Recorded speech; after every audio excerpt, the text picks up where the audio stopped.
Hello friends, this is किरण गडम आणि आज मी तुम्हाला स्टँडर्ड 6चा मॅथमॅटिक्सचा फर्स्ट चॅप्टर शिकवणार आहे, जो की आहे बेसिक कन्सेप्ट्स इन जॉमेट्री. तर कोणते आपल्याला कन्सेप्ट्स पाहायचे आहेत? Point, line, line segment, plane, ETC. आपण हे सगळं पाहून घेऊया ह्या चॅप्टरमध्ये. तर फर्स्ट ऑफ ऑल आपण पाहूया point. What is point? Point म्हणजे असा एक टायनी डॉट, जो की आपण पेन कशाने पण काढू शकता. पण फ्रेंड्स, एक गोष्ट नेहमी लक्षात ठेवा, ज्यावेळेस आपण जॉमेट्रीचं कोणतं पण कन्स्ट्रक्शन काढतो त्यावेळेस ते नेहमी पेन्सिलनेच काढलं पाहिजे, तेच सुटेबल असतं. तर आता हा झाला आपला पॉईंट. तर ह्याला आपण नाव देऊन घेऊया. आपण नाव कोणतं पण देऊ शकतो, एनी कॅपिटल लेटर्स, A और B, एनिथिंग. ए पॉईंट. ह्या आपण पॉईंटला असं डिनोट करतो, एक छोटासा स्मॉल टायनी डॉट. आता मी समजा एखादा अँगल घेतला,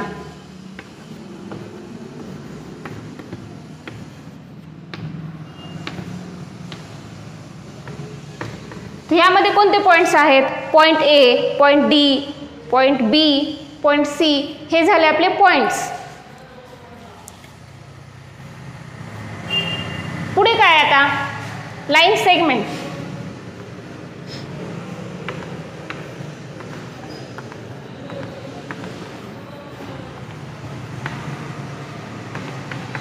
लाईन सेगमेंट म्हणजे काय? ज्यावेळेस आपण एक दोन पॉईंट्स काढतो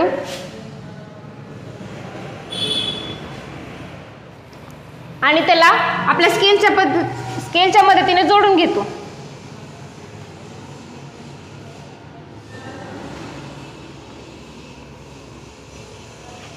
त्याला लाईन सेगमेंट असं म्हणतात. तर आता ह्याला आपण AB असं नाव देऊ. तर ह्याला दोन्ही साईडला आपल्या पॉईंटने म्हणजे डॉटने डिनोट करतो त्याच्या दोन्ही साईड्स. तर लाईन सेगमेंट म्हणजे काय? सेगमेंट म्हणजे काय असतो? कोणत्या तरी एखाद्या वस्तूचा छोटासा भाग. लाईन सेगमेंट कशाचा भाग आहे? तर लाईन सेगमेंट हा लाईनचा भाग आहे.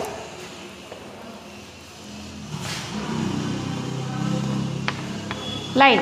तर लाईन म्हणजे काय?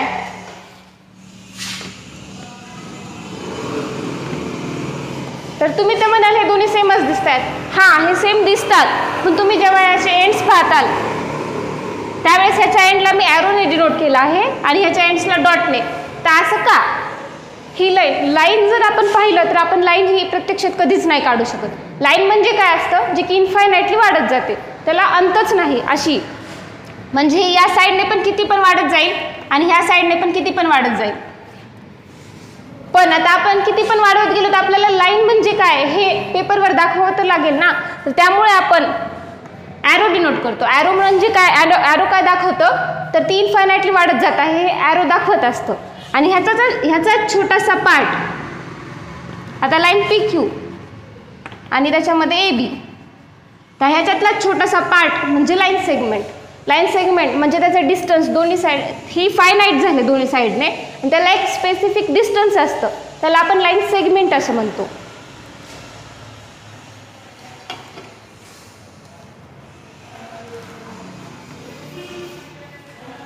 तर पुढे काय? रे. रे म्हणजे काय? तर फ्रेंड्स, आपण लाईन सेगमेंटमध्ये ज्यावेळेस पाहिलं की त्याचे दोन एंड असतात, त्याला म्हणजे ते फायनाईट असतात दोन्ही एंड्स. लाईनमध्ये काय पाहिलं तर त्याला इनफायनाइटली वाढत जाते, त्याला एंड नसतो. पण रे म्हणजे काय? म्हणजे एका साईडला एंड असतो आणि एका साईडला तो इनफायनाइटली वाढत जातो, त्याला म्हणतो आपण रे. त्याला XY असं नाव देऊ, रे XY.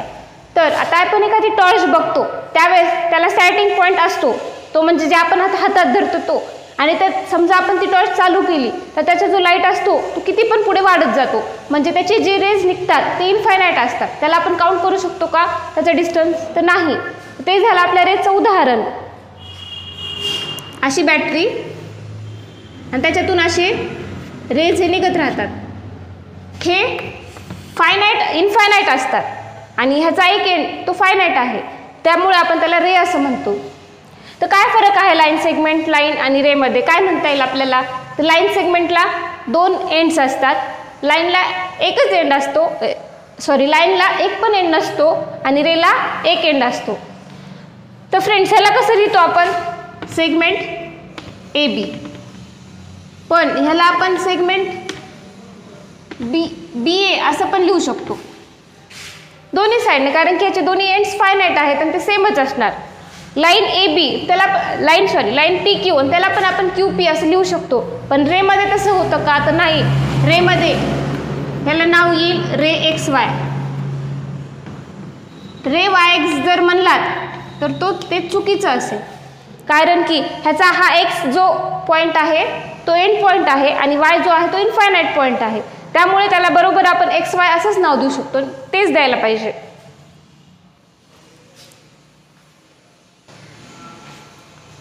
तर फ्रेंड्स, या डायग्राममध्ये तुम्हाला काय दिसत आहे? काही लाईन सेगमेंट आणि काही रेज. आता कोणते आहेत लाईन सेगमेंट? लाईन सेगमेंट म्हणजे मी काय सांगितलं तुम्हाला, ज्याचे दोन एंड्स आहेत जे की आपण डॉटने डिनोट करतो. तर यामध्ये कोणते आहेत लाईन सेगमेंट? हा डी आणि ए डी हे दोन आहेत लाईन सेगमेंट. म्हणजेच काय? सेगमेंट बी डी, त्यालाच सेगमेंट डी बी असं पण म्हणू शकतो. आणि दुसरा आहे सेगमेंट बी, म्हणजेच ई बी पण असं म्हणू शकतो आपण. हे सेगमेंट झाले. तर यामध्ये रेस कोणते आहेत? तर रेज पाहिला तुम्ही तर बी ए बी सी हे दोन्ही पण रेजच आहेत, कारण की त्याचा एक पॉईंट जो आहे तो एंड पॉईंट आहे आणि दुसरा आहे तो इनफायनाइटली वाढत जातोय. तर ई सी ह्याला पण आपण रे म्हणता येईल, डी ए याला पण आपण रे म्हणता येईल. तर कोणते झाले आपले rays? Ray B A, ray D A, ray B C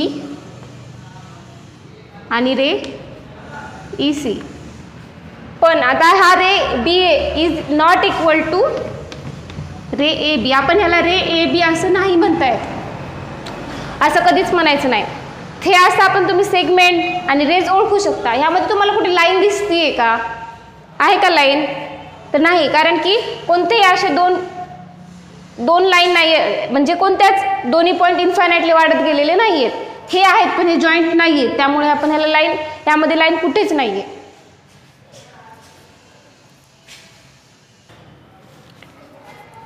तर फ्रेंड्स, मी इथे एक पॉईंट घेते, पॉईंट पी. हां, तर आता मला सांगा यामधून किती लाईन्स पास होतील? तर इनफायनाइट. आता आपण अशी एक लाईन काढू शकतो, अशी एक लाईन काढू शकतो, अशी एक लाईन काढू शकतो आणि अशी पण. म्हणजे आपण अशा किती पण लाईन्स काढू शकतो, हजारो लाखो. त्याला आपण मोजू नाही शकणार एवढ्या लाईन्स एका पॉईंटमधून पास होतील. त्याला नाव दिले समजा आपण ए बी पी क्यू, आणि ह्या इन्फायनाइटली वाढत जात आहेत, त्यामुळे आपण त्याला लाईन असं म्हटलं. दोन्ही साईडने वाढत आहेत त्या. तर आता एका पॉईंटमधून आपण किती पण लाईन्स पास करू शकतो. तर एका सिंगल पॉईंटमधून, समजा एखाद्या कॉमन पॉईंटमधून ह्या 3 लाईन मी पास केल्या, ए बी पी क्यू आणि एक्स वाय, तर त्या लाईन्सला काय म्हणतात? Concurrent lines.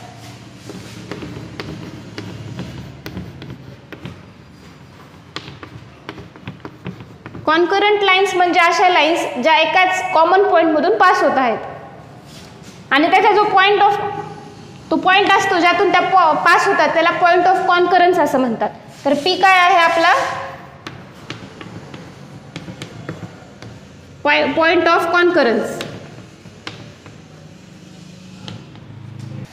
तर डेफिनेशन काय म्हणता येईल कॉन्करंट लाईन्सची? When 2 or more lines pass through the same point, they are called concurrent lines.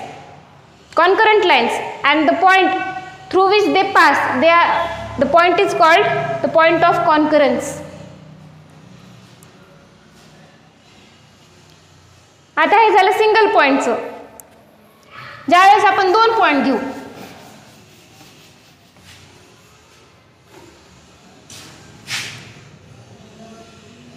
ह्यातून किती लाईन पास होतील common?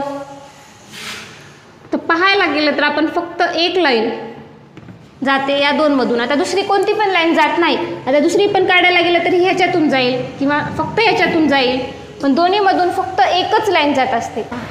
One and only one line can pass through the distinct points.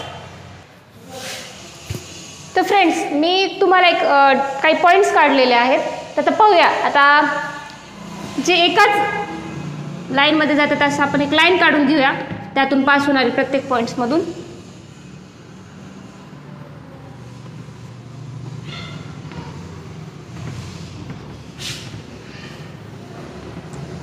तर friends आपण पाहिलं हा इथे एक सिंगल पॉईंट आहे. तर ह्या सिंगल पॉईंटमधून किती रेषा पास होतील तर इन्फायनाईट.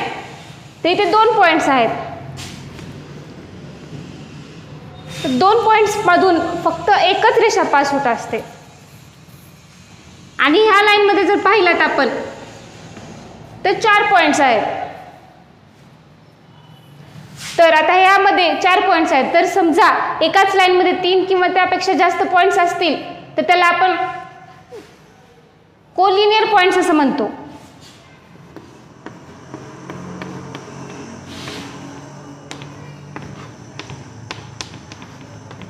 तर कोलिनियर पॉईंट्स म्हणजे काय, एका सिंगल स्ट्रेट लाईनवर 3 किंवा त्यापेक्षा जास्त पॉईंट्स ला करत असतील तर त्याला आपण कोलिनियर पॉईंट्स असं म्हणतो.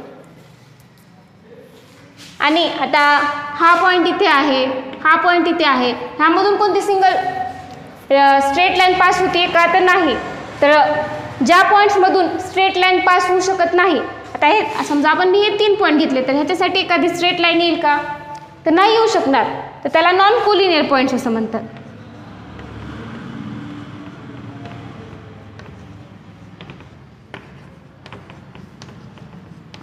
तर समजा मी याला नाव दिले ABCD. तर यामध्ये ABCD हे कोलिनियर पॉईंट्स झाले. पण जर त्यामध्ये ABCDP जर असेल तर P हा इथे येतोय म्हणजे तो एका स्ट्रेट लाईन मधून पास होऊ शकत नाही. त्यामुळे नॉन कोलिनियर पॉईंट्स झाले.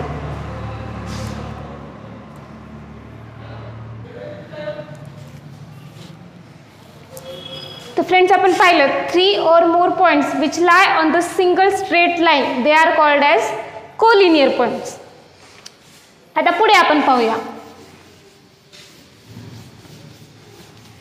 तर फ्रेंड्स तुम्ही ज्यावेळेस हा बोर्ड पाहताल तर हा बोर्ड काय आहे, तर बोर्ड म्हणजे एक सरफेस आहे, म्हणजे एक फ्लॅट भाग. तर मॅथमॅटिक्समध्ये ज्यावेळेस असा एक फ्लॅट स्ट्रक्चर येईल त्याला आपण प्लेन असं म्हणतो. एखादा फ्लॅट सरफेस असेल is called as plane.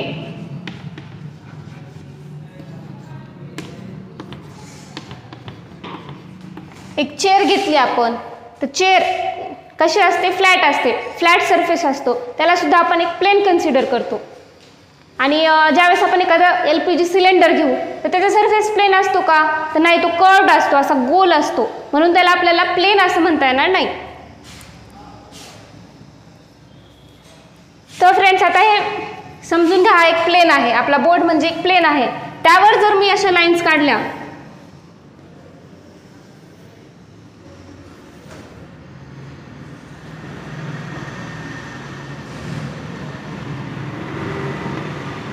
तर ह्या लाईन्स मला सांगा, लाईन्स म्हणजे काय, तर त्या इन्फायनाइटली वाढत जातात, ह्या किती पण वाढत जातात, पण त्या एकमेकांना कधी भेटतील का, म्हणजे अशा इंटरसेक्ट करतील का तर कधीच नाही. तर lines which lie on the same plane but do not intersect they are called parallel lines.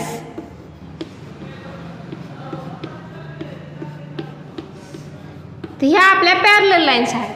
Parallel lines म्हणजे काय, एका प्लेन सरफेसवर आपण लाईन्स काढतो पण त्या कधीच इंटरसेक्ट होणार नाहीत, straight lines, they are called parallel lines. तर फ्रेंड्स आपल्या टेक्स्टबुकमध्ये आपल्याला काय अशा प्रकारचे लाईन्स दिलेले आहेत आणि त्याला तुम्हाला पॅरलल लाईन्स आहेत का इंटरसेक्टिंग लाईन्स असं ते तुम्हाला दाखवायचं आहे. तर ही लाईन ज्यावेळेस पाहताल तुम्ही त्यामध्ये ही एकमेकांना छेदते म्हणजे इंटरसेक्ट करते, त्याला काय म्हणणार आपण, इंटरसेक्टिंग लाईन्स.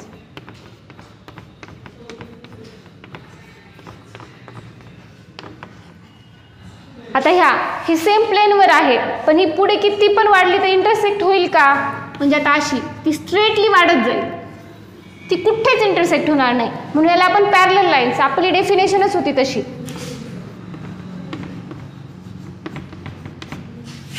की the lines which lie on the same plane but do not intersect to each other are called parallel lines. ह्या पॅरलल लाईन्स झाल्या. तर ज्यावेळेस आपण ही डायग्राम पाहतो त्यावेळेस एक लाईन जी आहे ती अशी येत आहे आणि एक लाईन जी आहे अशी आहे, ती इंटरसेक्ट झालेली नाही, पण पुढे जाऊन ती अशी वाढत जाईल आणि ही पण कुठेतरी वाढत जाईल, म्हणजे हे कुठल्या तरी पॉईंटला इंटरसेक्ट होईलच. इथे नाही झाली म्हणून काय झालं, याला आपण पॅरलल लाईन्स नाही म्हणू शकत, कारण की ती पुढे जाऊन तर इंटरसेक्ट होईलच, त्यामुळे ही पण येईल इंटरसेक्टिंग लाईन्समध्ये.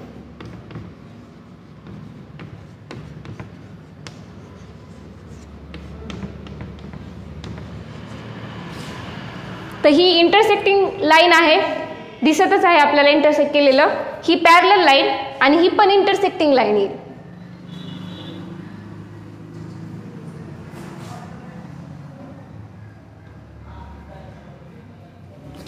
स्टॉपच करते. तर फ्रेंड्स, पुढे आपल्याला असे पॉईंट्स दिलेले आहेत, तर त्यामध्ये आपल्याला कोलिनियर आणि नॉन कोलिनियर पॉईंट्स पाहायचे आहेत. आपण कोलिनियर पॉईंट्सची डेफिनेशन काय पाहिली की 3 or more points lie on a same straight line. एकाच सिंगल स्ट्रेट लाईनवर ज्यावेळेस 3 पेक्षा जास्त पॉईंट्स असतात त्याला कोलिनियर म्हणतात. तर आता यामध्ये जर आपण लाईन काढून घेतली तर यामध्ये स्ट्रेट लाईन आहे पण पॉईंट्स किती आहेत, 2च, म्हणून हे जे पॉईंट्स आहेत ते नॉन कोलिनियर येतील.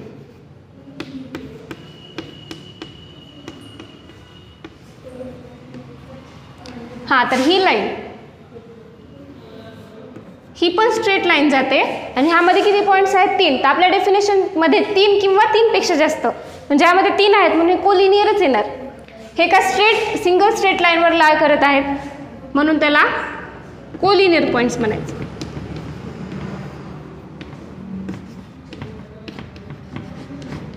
आणि ज्यावेळेस हे पाहता तर ही अशी आणि अशी जाईल, म्हणजे स्ट्रेट लाईन आहे का, तर नाही.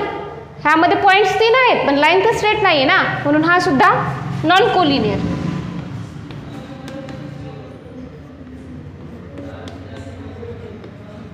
तर हे सुद्धा नॉन कोलिनियर पॉईंट्स झाले.